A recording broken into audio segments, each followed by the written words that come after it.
جمعیت علماء اسلام کے سربراہ مولانا فضل الرحمان نے کراچی میں عوامی اسمبلی کے ریلی سے خطاب کرتے ہوئے کہا کہ ہم پر کیوں شک کیا جا رہا ہے کہ ہم پاکستان کے وفادار نہیں۔ پاکستان کے حقیقی وفادار کا معیار کیا ہوتا ہے؟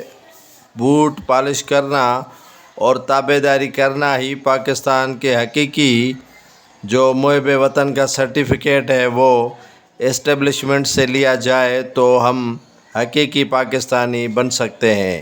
ہم تو پہلے ہی کہہ چکے ہیں کہ یہاں پر پاکستان میں محب وطنی کا دوہرا معیار ہے۔ مولانا فضل الرحمان نے اسٹیبلشمنٹ کو آڑے ہاتھوں لیتے ہوئے کہا کہ اسٹیبلشمنٹ ہمیں محب وطن ہی نہیں سمجھتی کہ ہم بھی کوئی محب وطن ہے۔ ہمیں دیوار سے لگانے کی بھرپور کوشش کی جا رہی ہے جو ہم قطعاً برداشت نہیں کریں گے۔